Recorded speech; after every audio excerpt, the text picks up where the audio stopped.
Hello there, beautiful people. Welcome back to the Off Course podcast. We are your hosts, Darren Liu and Yenziwa Nzuza. Today we're joined by a very special, multi-talented guest, Nomzamo Keswa.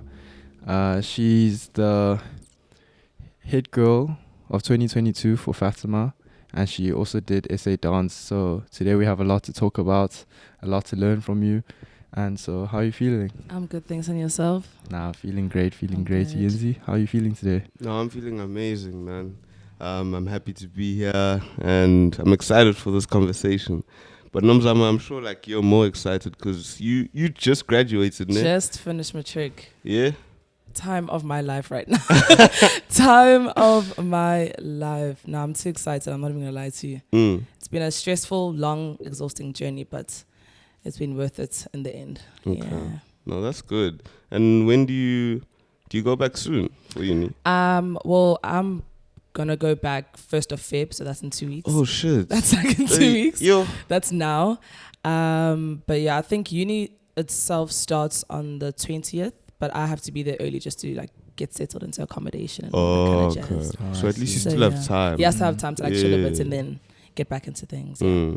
So for our viewers, just give a quick breakdown of what your plans are for this year. Mm-hmm. So my plans are Joburg. I'm going to Vega in Joburg, and I'm going to be studying digital marketing.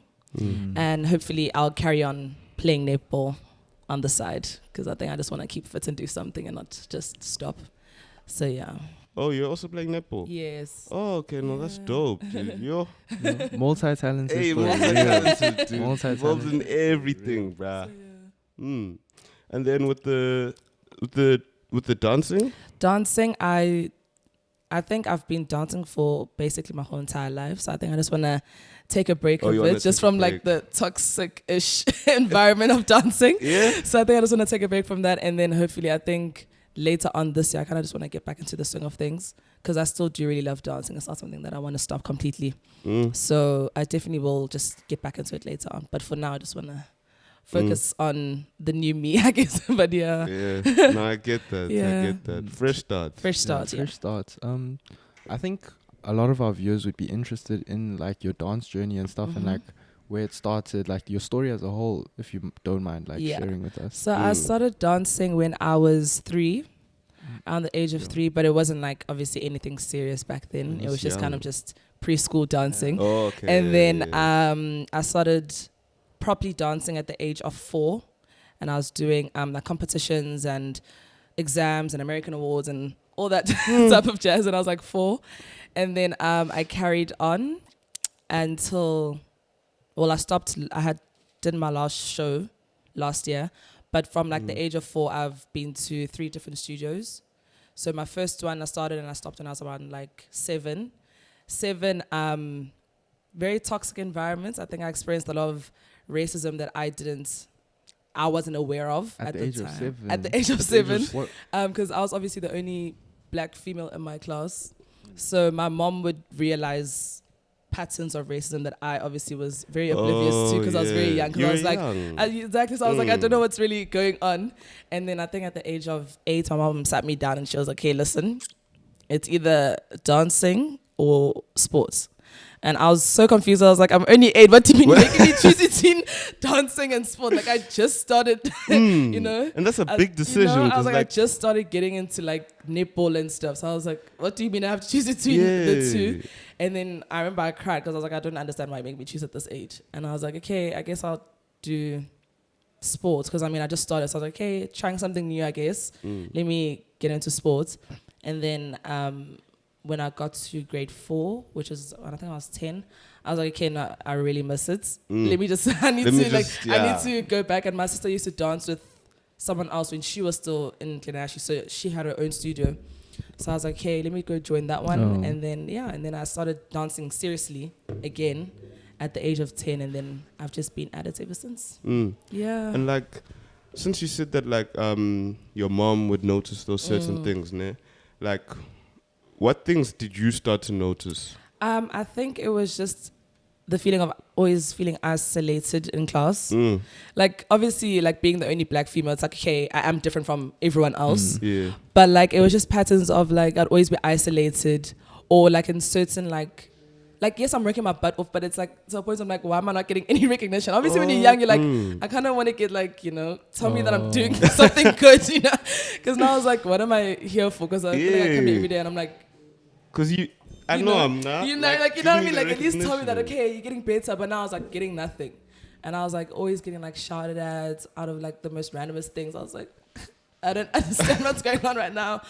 But yeah, also, like, even in shows, like, everyone would get, like, a big part, and I'd be, like, a B. And, like, you know what I mean? Like, an Alice in Wonderland. I'm like, where have you seen a B? Randomly Alice in Wonderland. You know what I mean? So it's just, like, those small things. I was like, this is not normal for a child my age, first of all. But obviously, I was very, like, I don't know what's going on. Mom was like, no. And then also, like, the moms would treat her in a certain way that she wasn't happy with. You know what I mean? So she was like, she herself doesn't feel comfortable with her, like, being in the environment. And I remember I'd, like, go home crying after, like, every lesson because I was like, I hate it there. But, like, it's a thing of, like, I hate it there, but I also really love dancing. So it's like, I have to stay there because I love the arts. So, yeah, I was like, okay, mom was like, choose. So dance is like a predominantly white, like, art. Like, has anything changed recently, or is it still like that? It has, but I wouldn't say it has drastically, because I feel like, well, specifically looking at ballet, it's mostly white people or white females and males dancing. I think you just recently started getting black females and males into the arts. I wouldn't say it's changed a lot, because even now I feel like there's some things where I just don't feel like black people are included in that arts, or there's some things I'm like, it's still very much for white people and black people are just there. You know what I mean? Like, we love the arts, but, like, I just feel like we're not very accommodated in the industry of And then to carry on, do you feel like it was your love for, like, dancing that made you want to carry on, or was it, like, that type of thing of where, like, I'm gonna prove you guys wrong? A bit of both, because I feel like at some points I was like, I do want to stop. Like, it was like, as much as I love it, I was like, I genuinely cannot do it anymore. I was like, I'm like tired, I cannot anymore. But I'll definitely say my love for dancing definitely drove the whole journey for me to actually carry on until I was like 18, because most people stop at a very young age. They're like, okay, I've done ballet and then I'm going to stop. But most people, well, not a lot of people carry on. And somehow I carried on, even though I felt like I was going to stop. But, like, last year specifically, I feel like it was a very tense year for me for dancing. Started a new studio, same one that I Breakthrough Dance Company. Started a new dance studio. I feel like that dance studio was just really intense compared to all the other ones that I've been to.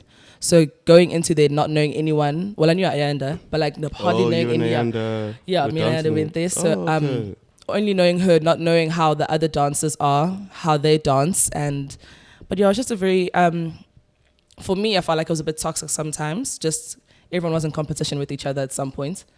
But yeah, it's definitely my love for dancing that drove the whole thing. Oh wow! Sure. I can see you looking. What's wrong? What's wrong with the camera? Is it recording, man? Yeah, it is recording. You sure? There's that red dot there. Okay, yo. I'm just having PTSD. Just having proper PTSD. No, I can see the red dot, bro. Okay, yeah. I'm just making sure, because the setup for today's episode. Wow.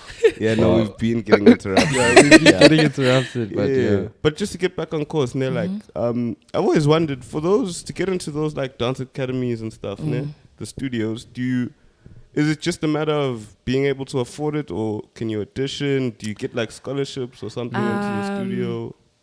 Well, throughout my dance years, it's just been a thing of, okay, you want to come dance. Obviously, you start like a low grade and then you work your way up. Oh, yeah. So, obviously, it would be much harder for someone that has no experience when they're older to come dance, because it's like, you're old and then you're going to be spending your time with younger people because you haven't had much experience.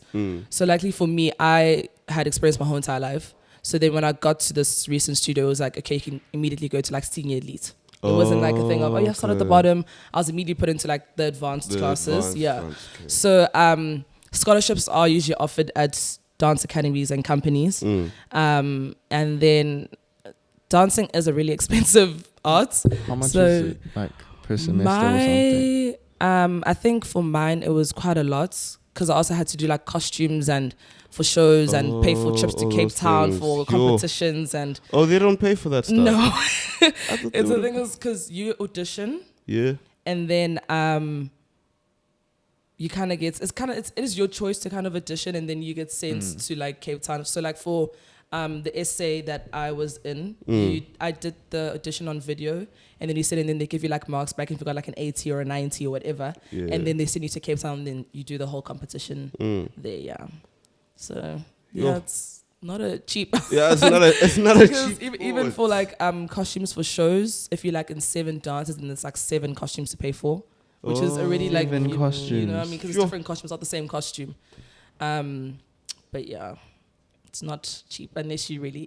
I always say you just have to really love it if you want to dance. It's not something that's like, oh, I want to dance. No, you just have to really have a passion for it if you genuinely want to be Yeah, committed it's to it. one Yeah. of those things. No, that sounds I didn't so actually know expensive. that it was so expensive. Hey, Mm. dude. Like, I don't know. It's not a like whole well thing. known. Yeah. Yeah. It's definitely not recognized as much as we'd like it to be. So I think that's why everyone kind of just like, oh, it's just dancing, you know. And I'm like, I wish you guys could just see behind the scenes of just see behind the scenes of how hectic everything is. What actually but goes on, yeah.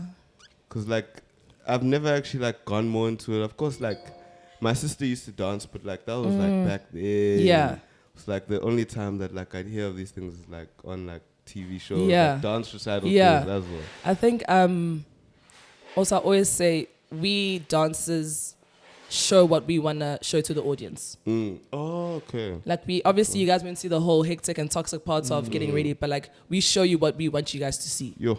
You know what I mean? So you guys just sit in the audience and then we give you a piece and then it's polished, it's clean, but like just the whole process of it behind is just crazy. like we see like the final ending. Yes, like you guys the- only see like the final product so it's clean and you're like, okay. Which is what we want to show you, but at the same time it's like, oh, thank God it's over. You know? So, yeah. I've heard that like the preparation for like ballet especially, like from a young age, like the kids are like, they get put into like weird positions and teachers like Yeah. put needles under their Yeah. feet and stuff like that. And yeah. I think depends who you with, what kind of teacher you with, but like definitely more overseas, they're extremely hectic with the ballet training.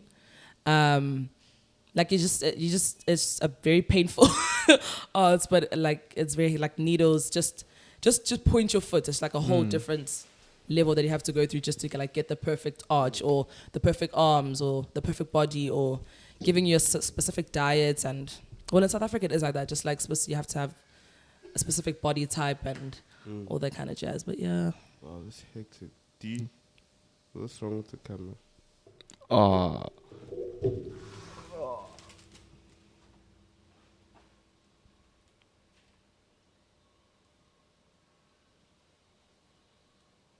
We'll just carry on. Oh, wait. Just explain. Okay. Sorry, guys. Something happened with the camera. I'm not exactly. we need to get a new camera, but Was it the 30-minute limit thing? I think so. I'm not sure. Because that didn't look like the. Yeah, it wasn't 30 minutes. Yeah. But yeah. Okay. No, but guys, for those of you still listening, we promise to like improve on this. Yeah. Because this camera thing, it's also, it's not fair to you guys as well. Yeah, it's frustrating, but like Yeah. it's what we have for now. So in the future we'll move on to like a better camera that's like for videos and stuff. Yeah. But yeah, Norms. To carry on course, we wanted to ask you today about like your journey as a matric leader, because like lately we've been having a theme of high school and how like it's like a toxic place to be, especially matric, because like so much is going on and like you have so many pressures from everyone, like your teachers, your parents, your peers, and like it's not like a nice environment to be in. So like, can you just talk us through your journey of being a matric and especially a leader? Stressful, extremely stressful. I think same with what I said with dancing. I think as head girl, I kind of just I I made sure that I just showed everyone what I wanted them to see. So like the pressures behind, I didn't want anyone to see the vulnerability and the times I wanted to break down like every day. But like, I think being in matric, because matric itself is just a whole load of work and just assignments every day and trying to balance that, and then having to write a speech at the same time for like an event that's happening the next day or 2 days after, or trying to plan an event but also trying to get my assignment done. And but yeah, it was just a really, for me, I always say, I think being head girl, I personally, respectfully, would not do it again. If I had the if I was given the opportunity to do it again, I definitely would not do it again. I think I know they always say that obviously with matric it is a lot of work, but you just always also have to have fun with it. I felt like I deprived myself a lot from my social life and having fun throughout the year because of leadership. And obviously a lot of pressures come with it because you have to set a good example for the whole entire high school. It's not just like your grade or like a specific group of people, it's your whole entire high school. So I think it was also a thing of like, I was always scared for them to see me out. So I was always like, okay, I'm gonna stay at home and just just to be safe. So I think I definitely deprived myself from a lot of my social life, but also just pressures from your peers in your grade. I think it's always just they're always going to you for certain things, and sometimes you're like, I just need to breathe. You know, I'm also human. I'm also a matriculant. I also have assignments. Like, as much as I'm head girl, but like I have the exact amount of work as you, so you can't always just as much as it is seen as that. But like I always felt like I wasn't taken not seriously, but like I didn't feel very human. Like sometimes I was like, I felt like everything was just had to do it as it is. But yeah, I think also I always say, as head girl or being in a leadership position, not everyone will want to see you win. Like there'll always be someone that's gunning against you or doesn't want to see you win at all. So yeah, I just felt like also on my journey there were many times I felt a lot of people undermined my capabilities and my intelligence and knowledge in the actual like field of being head girl, which obviously I had no experience, but like I just wish that I had more trust from some people. You know what I mean? Because I felt like I was also, I think also just Fatima has been standing for about like 60 years or plus, and over those 60 years only like not more than 4 females of color have been in an executive body, let alone head girl. So it's always like pressure. That's crazy. That's because it has been more than 4 females, and so I think there was also just pressure of being a black girl.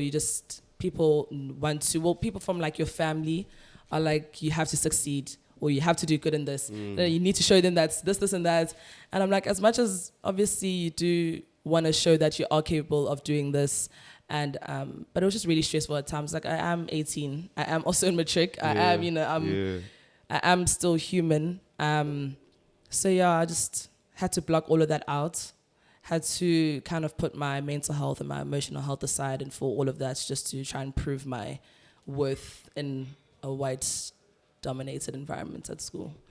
I don't think that's fair though. Yeah. That's like, it's like very messed up that you had to prove yourself. Yeah. Like you had already been voted in by like the students, the teachers. Like everyone like has already acknowledged that you like are fit for the position, and like to still have to feel like you have to like show them that like, you know, you deserve this position. It's like, I don't know, I feel like for me that would be like mentally like tolling to another level. No, it was definitely mentally draining just every day. Like there's days where I just came to school, I was like, I don't want to be here, but you just have to put a smile on your face, even to the people that don't trust you or don't see that you're good enough. It's like, okay, you know, just have to put on a smile. And you can't show them that, you know, I don't really like you, but like, it's just, you know what I mean? Like you just have to keep going. You just have to keep going. I think it's also from the teachers also just saying, oh, you have to set a good example, whether you feel the pressure or not.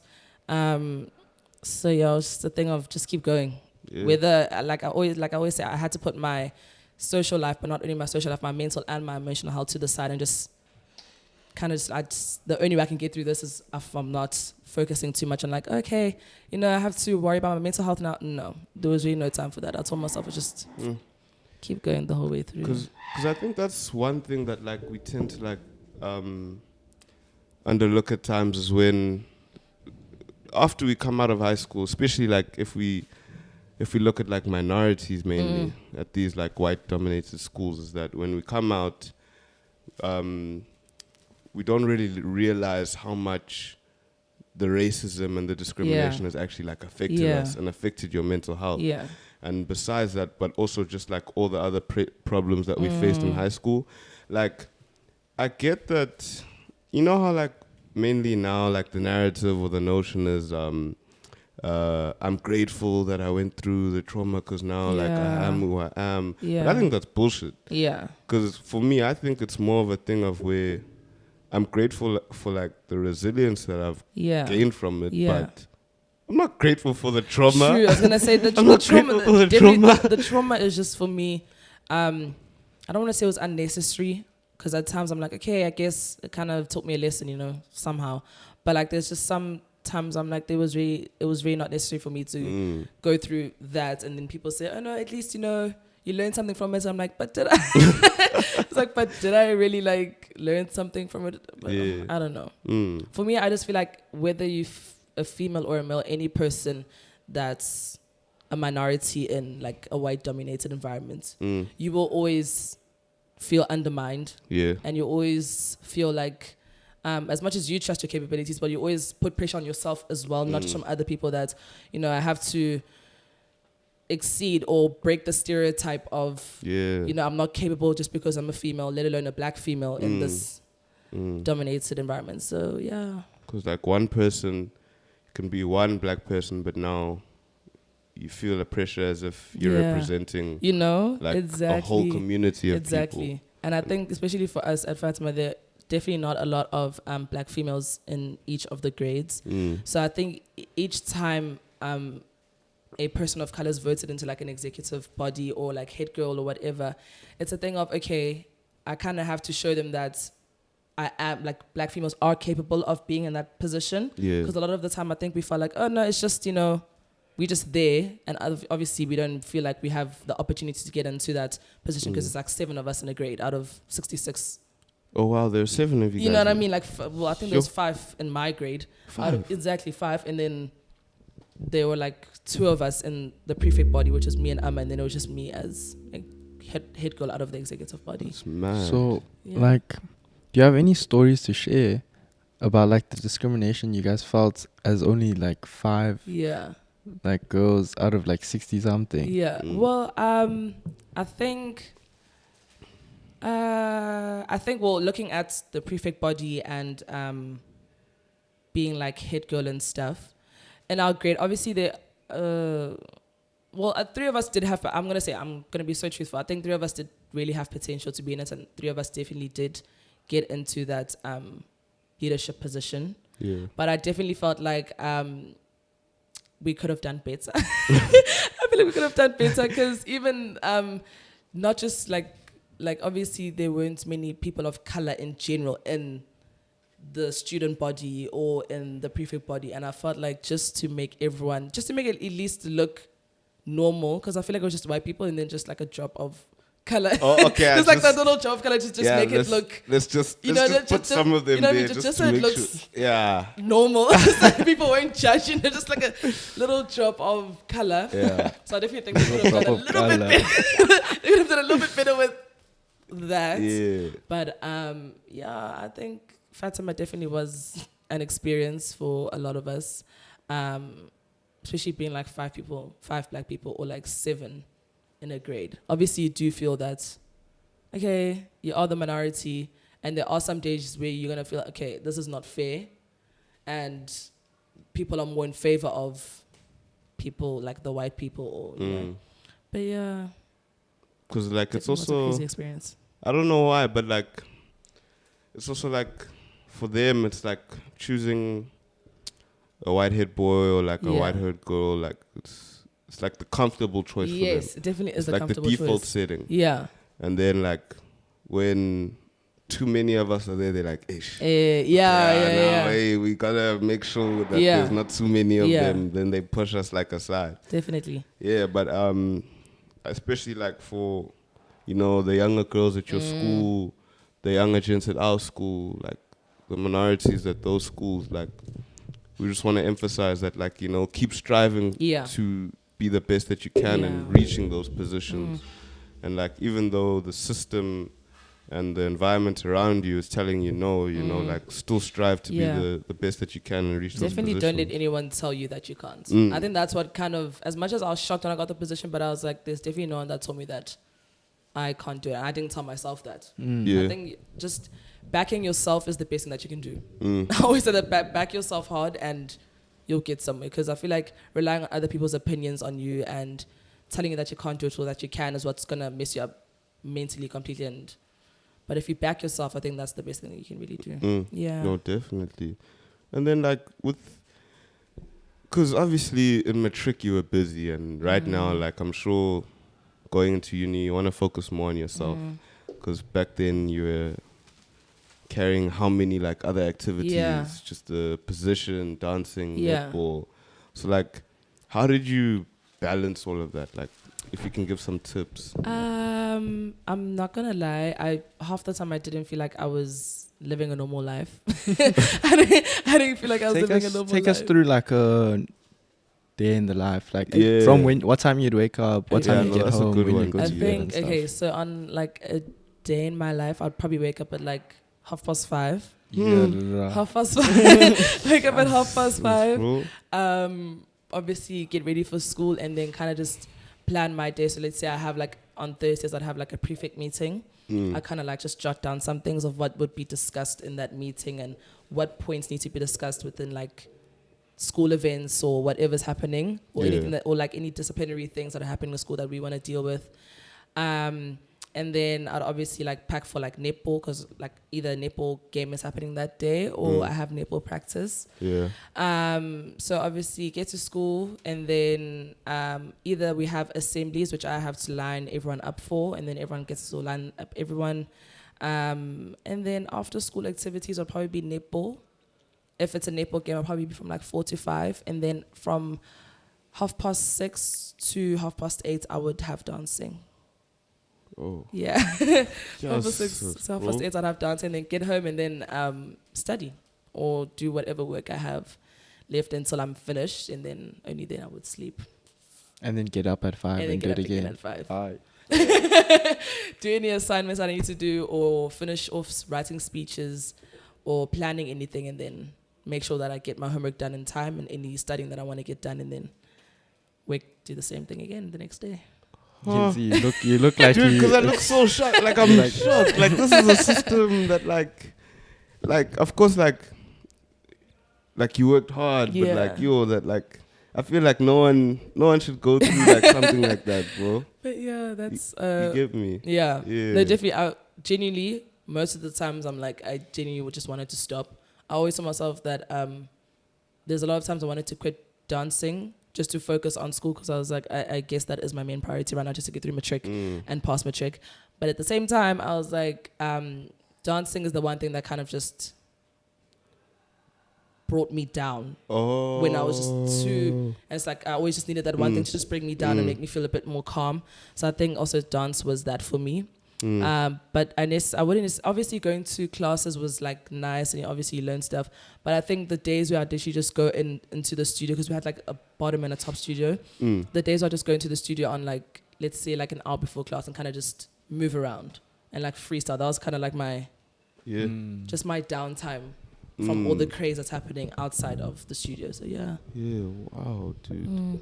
So it's kind of like your peace. Your peace. Like my peace and my therapy to kind of just get through the next day and the next day and the next day.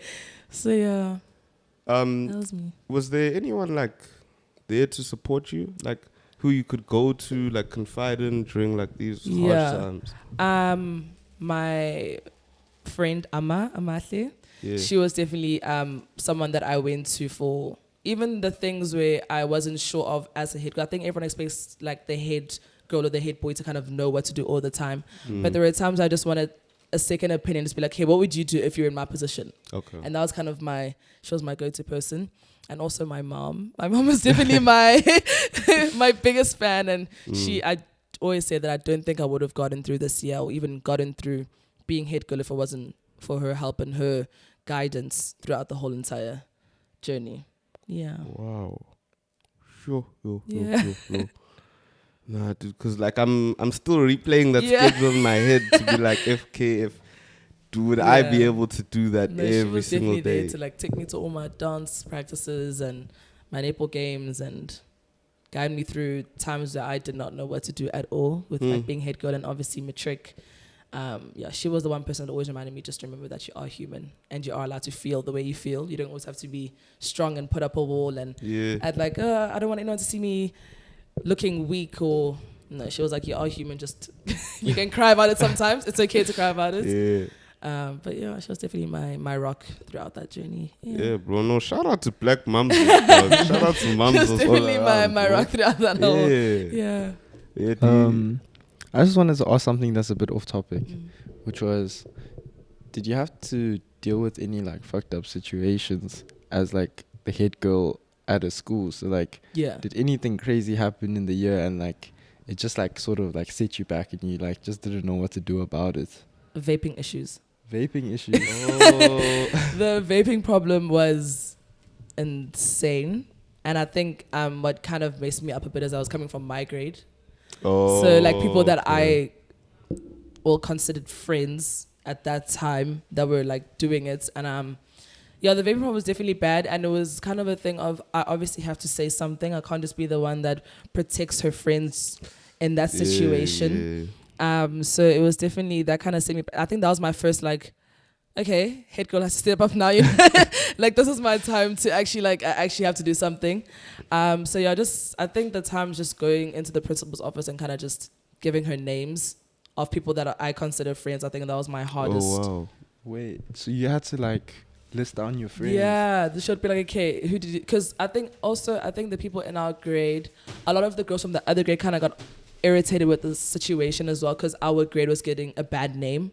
So the other girls were like, no, you have to say something because why are we always getting the bad name? Like, why are teachers always looking at us sideways or why are we always like getting spoken about? So I was like, okay, fair.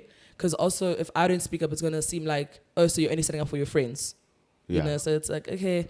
So I think obviously going into the principal's office and kind of just having to like speak to her about it, listing down names.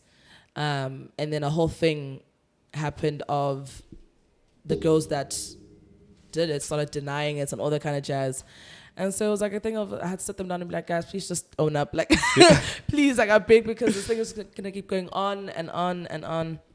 And so, yeah, that was just definitely my hardest bit and kind of getting threatened, if I would say, kind of just be like, oh no, but we're going to tell Ms. Horsford that you did this. And I'm like, I'm not going to lie, I didn't do much. So, so even if you tell her, I feel like she would understand because everything that they were saying that they would expose, it wasn't any time that I was head girl. So it's not even like, you know. Yeah. So it's the whole thing. And then a lot of people got angry and I wasn't friends with most of them. But I wasn't really fazed that much. Surprisingly. I was like, okay. I was like, what's done is done. And I feel like for the grade's sake, I just had to say something. So I think that was, the vaping problem was definitely my biggest How did they get caught? Like how did you get Fatima's caught? a day school as well. Yeah, It's a day actually, school also. I think like, also Fatima's really small. Like it's a really, really small school. So even if you like go into the bathrooms, you can kind of see, like it's not even like a huge bathroom, it's a really small bathroom. So even if you see smoke going up in the air, you're like, what? It's like, oh, what's happening right now? So obviously it was like those kind of things. And I think once it got serious, the teachers started doing like bag searches and all that kind of jazz. How does it get to that point, You though? know, I don't understand. They can do that also. Like, yeah. But I think what we did was like, they'll tell you to open up your bag. So they wouldn't touch you. They'd be like, okay, open up your pencil case. And then they'll open it and then they'll be like the vape in the pencil case. Or they'd be like, because a lot of girls would shove it into their dress. So they'll tell us to like jump and then it'll fall underneath it. You would like jump and then it'll fall like underneath the dress. Or I remember that like they'll make you like empty out your actual bag. So you like have to take out stuff and then empty it out and then some of the vapes would fall out. Or vapes, plural, bro. Yeah, vapes. It wasn't like a vape, it was vapes.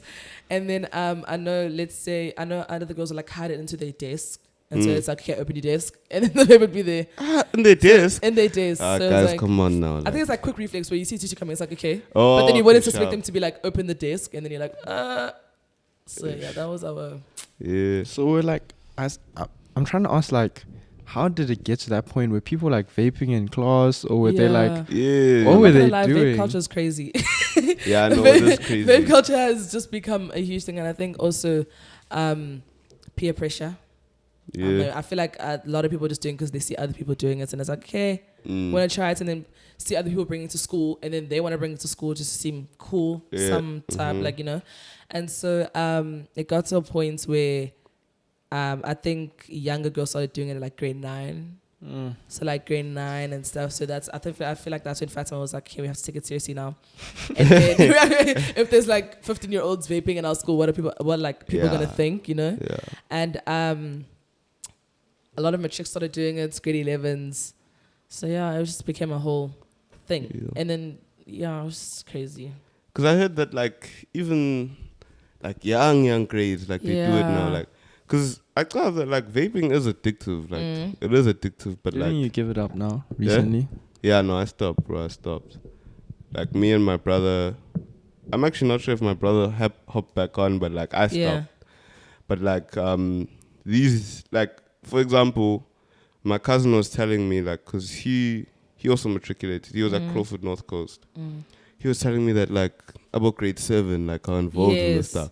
Like when I was in grade 7, like I was pretty like innocent. Dude, like, I don't even know what I was doing in grade existed. 7. I don't know. I didn't even know like vapes existed in grade Yeah. 7. So No, now it's I feel like it's just a crazy thing, especially for like younger grades. I feel like peer pressure is definitely a big part of it, because I don't think any 13-year-old would wake up and just decide to start vaping. I don't know if that makes sense. Like I don't know if like wake up and be like, oh no, I want to try vaping. Obviously you saw someone else doing it, so like okay, you know. Yeah. So that just became a big thing at Fatima, and then weed became a problem at Fatima in the bathroom. So I'm like grade 7. Weed? What? Weed. Dude, Weed in the bathroom, bruh. It's a day school. And it's a day. It's a day school. It's not even like a boarding school. So it's You like can go home and like you light know, it up if you want. that's what I always say. It's like, why are you Yeah. coming to, like, you guys actually have the opportunity to go home and do that kind of stuff. Why are you coming to school and just but that was like from the grade 7s and stuff, and like rolling weed in the bathroom. Obviously weed Grade 7. grade 7s. Not mid. Oh No, it's grade Bruh. 7s. In grade 7, did you know how to roll? No. It was grade 7. And also like if I was in grade 7, I wouldn't even know where to start to like go find weed. Right. Like Yo, I'd be so scared. hey, bruh. bro, I'd also Yo. be At scared. the age so of 13, scared. you're going to find weed. That's why Yeah, it's these crazy. kids like they loving things, eh? They like things too They like much. things too much. They like things too They much, must too forward. relax. Go play Always like say you too forward to hey, do these other Minecraft, things. bruh. go play Minecraft. No, Go play Minecraft, PS. Like, they Man. really are doing too much. When I heard that, I was like, thing is, obviously weed has like a very distinct and strong smell. Yeah. It's not even a thing of, oh, but I wasn't doing it. It's like, nah, dude, don't lie. Like, stop lying. Like, you genuinely smell it as soon as you walk past. You're like, you know. So yeah, it was just a crazy thing. No, I Personally, get what you're saying. So, like, did you have to bust them, or did a teacher bust them? that was a teacher. I feel like that situation was bigger than me. Oh yeah. Yeah. That one was bigger than me, so I was like, hey, I think a teacher should deal with this. On vaping, I kind of like, you know. But yeah, no.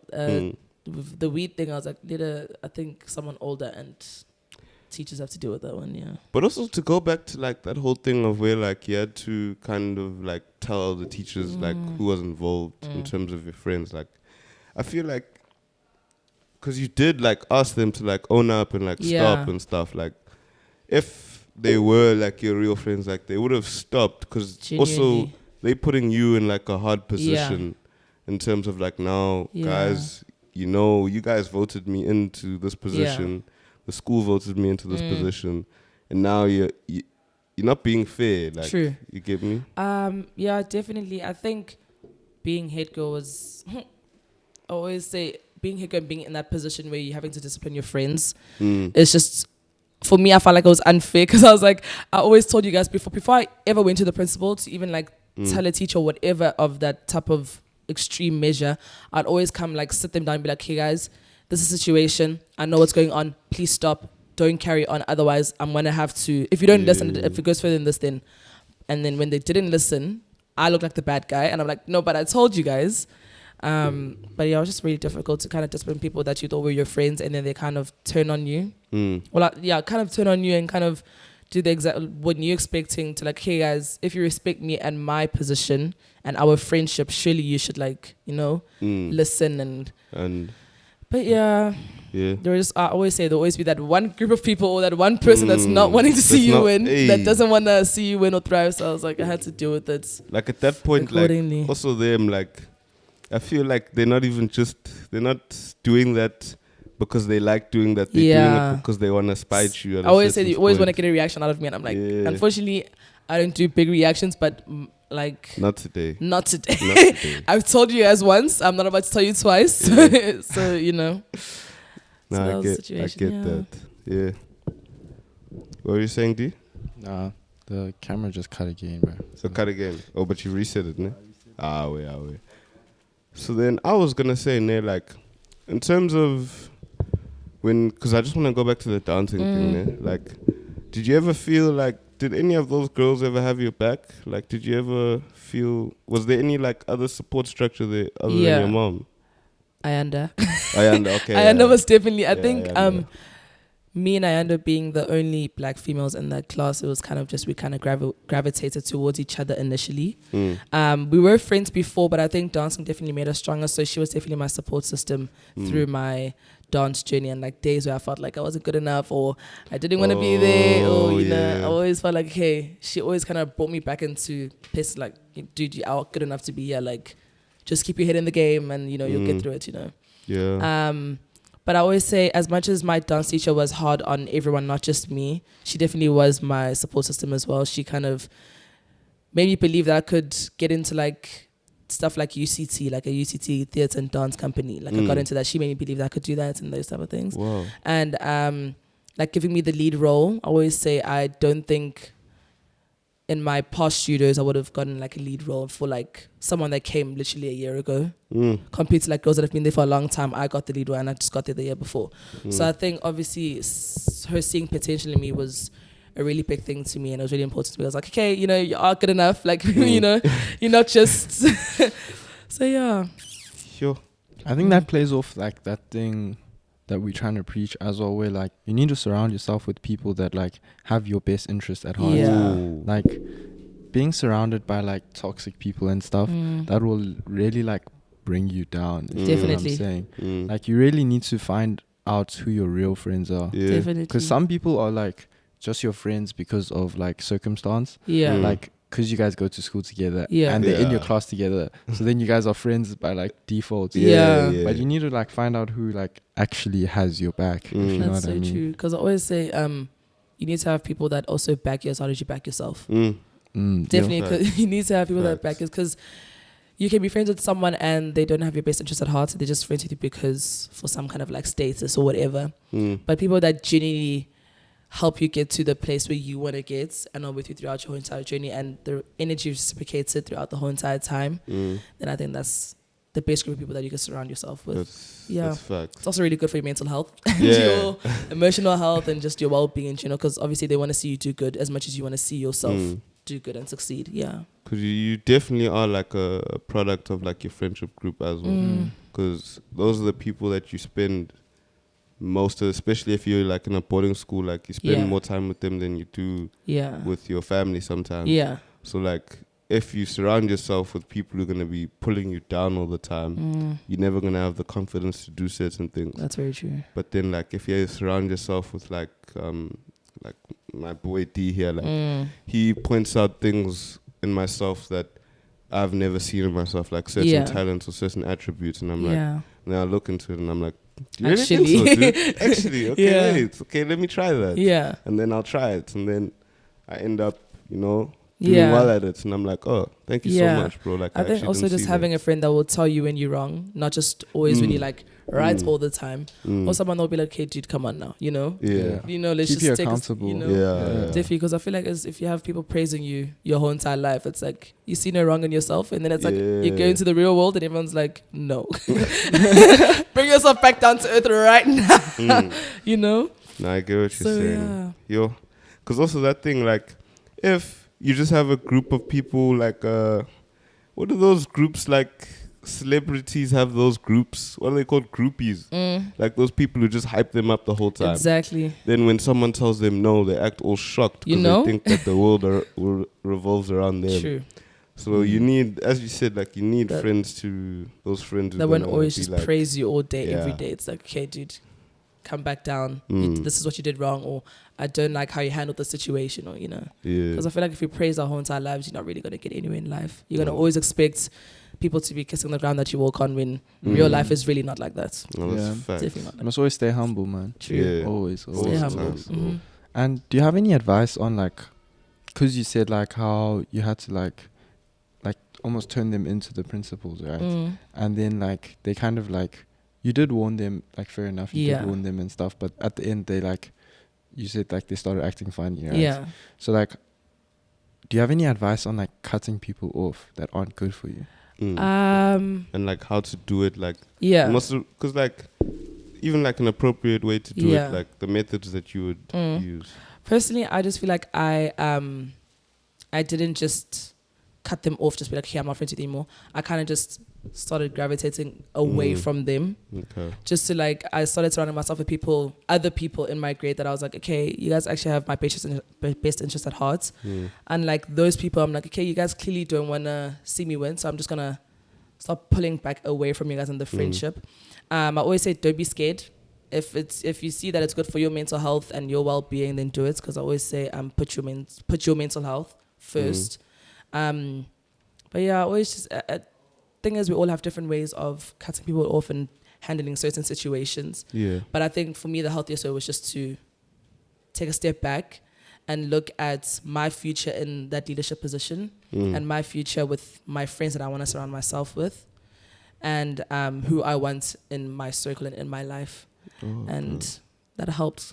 It helped a lot because I realized that I started enjoying my matric year a little bit more than I was in the beginning. I was like, okay, so it's not too bad, and the position, as much as it is stressful, I did have people that were there for me, and yeah. And then like when you got to that position, like you're prospering in your leadership position, like you're doing well in your dancing, like did you ever start to notice people who were jealous, like people who were considered like good friends, but then not that like you were surpassing them in a way, but it was just your time? Yeah. Surprisingly, no. Because I think I usually shared my wins and my down times with my best friends. And I think we were all just so kind of consumed in our lives. Like one would be doing like hockey, one would focus on netball, one would be focused on like... So it was always like, we'd always uplift each other in our kind of like go-to sports and our favorite sports and all that kind of stuff. So it wasn't even like a thing of, okay, I'm doing this with you because, you're winning in this. We all kind of just did different things and we were all winning in different aspects in our lives. So yeah, I think we're all just there for each other, which is kind of nice.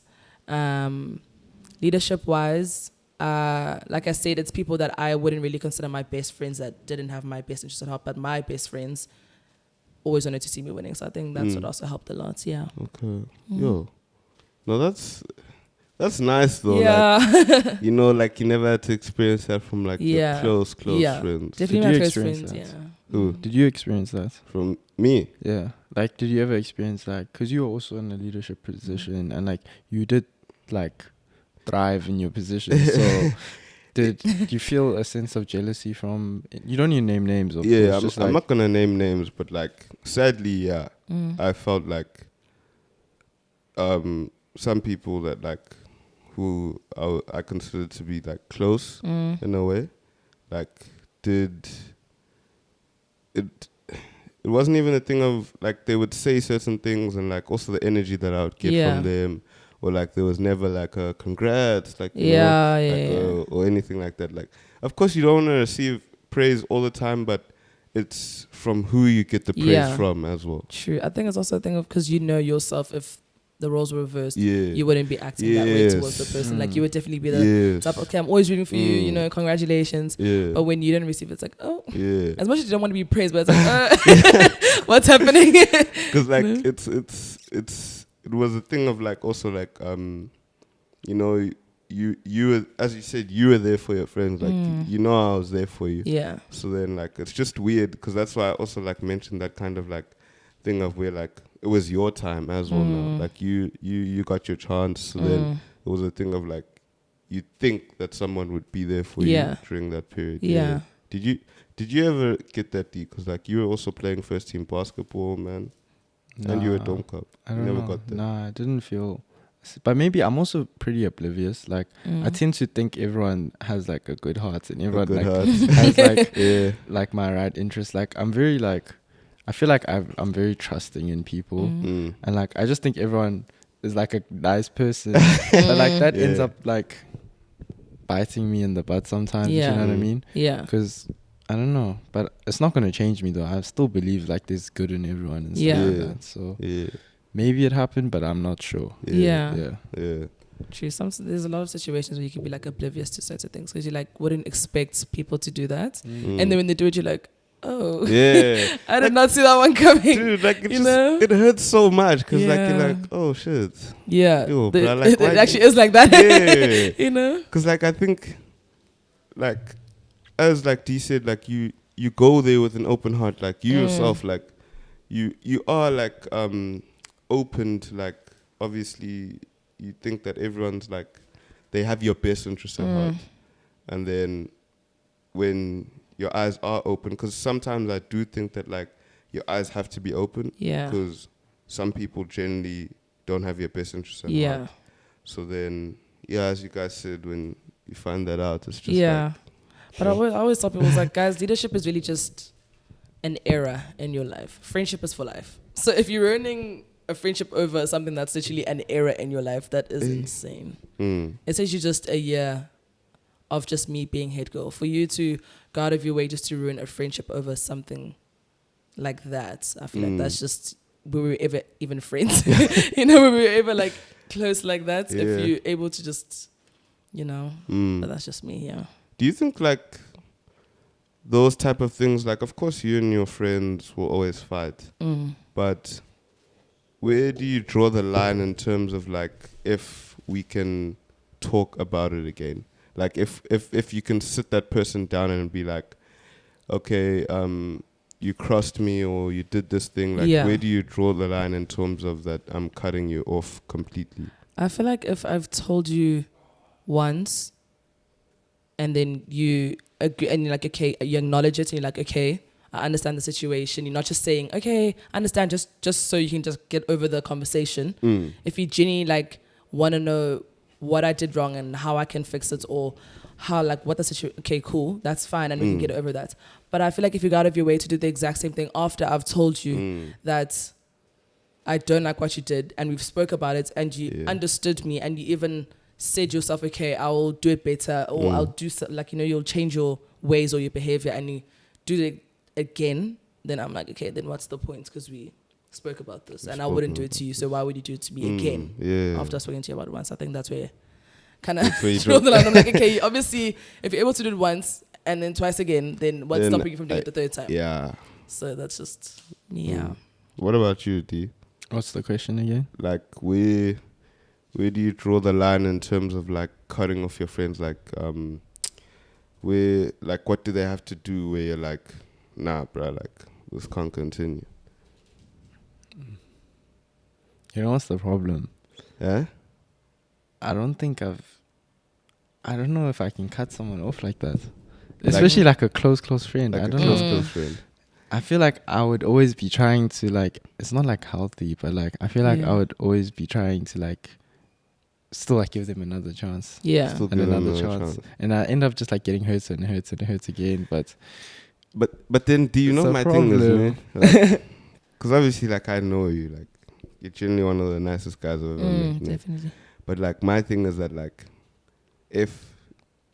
do you like for me, I feel like there are some things that you call me out on, ne? Like in terms of like behavior and stuff.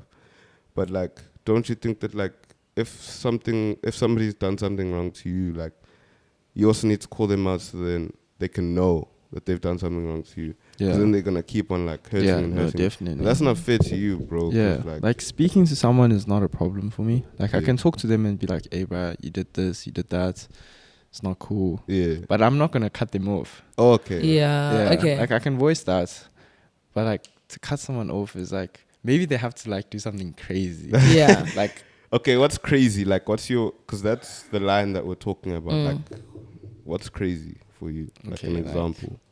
I don't want to be like, if they put me in jeopardy, like me or my family, like Yeah, in okay. jeopardy, like Yeah. if they put us in danger, or like even like imagine getting scammed, bro, by one of your close That is my friends. biggest fear. It's like, yo guys, if you ever get scammed just now, I'm not telling anyone. I'm actually looking like a holo being scammed. That's insane. Yo. Like, we in the real world now. Like we soon will be like having to find jobs or like making money of our own and stuff. Like getting and at that point, like there is a possibility of like your friends coming to you and Yeah. you getting scammed. Like that's a big thing. It Like is, dude. money gets in the way of relationships. That's why I don't know. My parents always taught me that like in your friendships you shouldn't have money involved. If you know what I mean. So rather like everyone just pay for their own thing. Or Yeah. like, Oh yeah. you know, Yeah, I always say this. mustn't borrow. and Yeah. Don't borrow from your friends and stuff like that. Yeah. Or like even if your friends want to borrow money from you, like you need to be reluctant. Almost like a big amount. Like let's say like tomorrow I come to you for like 20k or you came for me for like 20k. I'd be like, you know, like if I don't lend it to you, like I'm sure you'll make another plan. But if I Yeah. lend it to you and then you don't pay it back, then it's like just- our friendship is gone. Yeah, it's Yeah, so true. awkward. That's awkward. Hey, That's trust gone down the drain as well. because like now if we like go to a braai or something now, I must Now look it's at like you. my 20k. You know, you're sitting there with my 20k, but okay. Hey, So yeah, so I just feel like as long as you're not putting me or my family in jeopardy, or like a close friend of mine, or like as long as you're not hurting, well I guess you are hurting people, Yeah. but like yeah. as long as you're not taking it too far, like it's not recoverable. oh, okay. Yeah. Also, Okay. yeah, I that's understand you. Like you've got your line. That's fair. Like you'll know it when you see it. Yeah, like you can feel Yeah. it. yeah. Like you can feel it when it's like, nah, this is too You're much. doing like, I too can't much take now, this. yeah. I Yeah. can't take this. yeah. No, I get what you mean. Yeah, because everyone has like their point of where like they like nah. But also Yeah. like sometimes, have you guys realized that there is a time where like you can see your friend, you might not be friends with that person, but like your acquaintances or something. Yeah. But your one friend is close to that person, Yeah. and you can see that, hey, this is like it's an abusive relationship. Not like doesn't have to be physically, but like mentally, or Yeah. like they're very demanding, but in their own way where it's unhealthy, it's unbalanced. And then, although that person's got their own line, you can see that it's affecting Yeah. them. And One-sided, very one-sided, yeah. And because like you're close with that person, obviously you're gonna try and be like, hey, bro, like Yeah. I think that this person's not good for you. Yeah. Mm. I think I feel like it's also the same with like romantic relationships. It's very hard to tell someone that the relationship that they're in is not normal when they're so invested and so in love, even in the whole toxic situation. So it's really hard to just get someone out of that situation and kind Yeah. of tell them off, because also you can only tell them so much, but at the end of the day, it's their actions that actually have to do something about it. You can't do anything for them. You can tell them your view on the outside, but if they truly want to get out of the situation, I think that's on them. You can't really just pull them out of the situation. So Yeah, it's they really have much- to want to. Yeah, they have to do want it. to Yeah, get out of that situation as well. It can't just be you, you know. So yeah. well, that's facts. Would you actually like tell them though? What? Like let's say, like, okay, let's say me, right? Yeah. I had a friend, and like you could see that like this guy is just like using you for this, using you for that. Would you tell me? What I tell you? Yeah. If so like if I'm gonna tell you, ne, I'm gonna have to be sure. So I'm gonna have to like, because also like there's certain things that I won't, if I'm not close to that person that you're friends with, I might not understand your relationship dynamic. Yeah. Maybe that's just the way the things are between you and that person. But then it's like that thing of where I'll be like, whoa, okay, nah. Yeah. I don't care about the dynamics anymore. It's not normal anymore. It's not normal Like anymore. now I'm gonna talk to you and be like, Yeah. dude, yeah, aware. You might not like what I'm saying in the moment, but I'm doing it because I care about you and I want to take you out of that situation. Yeah. Yeah. No, I've definitely done it. Like twice only. I did like twice. I think I'm definitely someone that sits back and watches everything play out. But as soon as I see that it's affecting you mentally and you're just not happy anymore, like every day you're just crying and complaining and then obviously I'm gonna say, okay, listen, dude, this is my view of the situation. It's not normal anymore. Like, this is I see how the person's treating you. But then at the end of the day, like I said, it's you have to do something about it. It can't just be me wanting you to get out of the situation. Yeah. You know, I feel like you also have to be mentally strong to get out of that situation and tell yourself, okay, I must put myself first. You know. So yeah. Because eventually, like you as the friend who's telling the person to get out, Yeah. like if they're not listening, True. you just gotta be like, okay, dude, Do you? But But like, I'll be here. Yeah. But I'm done telling. I think also I just get scared to be seen as the bad person because usually it's like, okay, but you're not understanding the dynamic. I'm like, okay. They Okay, could accuse you true. of being jealous even. You know, like that the- person, like imagine they True. go and they tell the friend like, yeah, so Nomzamo said that like our relationship is not normal and Yeah. like you're doing too much. Then they'd be like, She's Nomzamo, jealous. she's Yeah, jealous. 'Cause that's you used so to true. you used to hang out with Yes. her, but then now you're hanging out with me more. So nah, Yes. she's just jealous. That, bruh. actually happens, that Just happens a jealous. lot, and you're like, yo, I'm really not, but again, like that's not the situation. But yeah, no, definitely. Yeah. I know, shame. Yeah. I don't know. I forgot. What? I ran out of things to say. Wait, No, I thought you were went gonna say blank. I just something. went blank, bro. Oh no, I no. was gonna say something, but I just went blank. Oh no, I was gonna say because then if that's the case, then like that even shows you again like that person's manipulating you. Like if they have to say yeah, like if That's they actually so have to true. say that, actually. yeah, That's so true. But like if they say nah, that person's just jealous, wada. But like of course both of you won't be able to see it because both of you have like a certain bias towards the relationship, Yeah. the situation Yeah. that you're both in. So from an outside perspective, it's gonna look like whoa, like I can see it because I have nothing to do with like the both of you. Yeah. You know what I'm saying? Yeah. I always say, I think it's always getting an outside perspective is the best thing that you can do. Because when you're in the situation, like, okay, I'm dealing with the situation. It's just how I deal with it, it's how you deal with it, it's how we, you know. But someone from the outside would be like, no. You know, no, it's very one-sided, or the person's using you, or, you know, but... Yeah. No, that's facts. That's facts. I'm just looking at the time because I don't want Nomzamo to get there late, eh? Yeah, it is getting pretty late, eh? So we're gonna wrap up. Yeah. But it was a good. I really enjoyed. I really enjoyed the conversation. discussion. Definitely more calming than I suspected, than I thought it was going to be. Yeah, and we'll definitely bring you back on because I want to talk about the athlete Nomzamo as well. Yeah. Yes. Yeah. 'Cause you That said- era of me.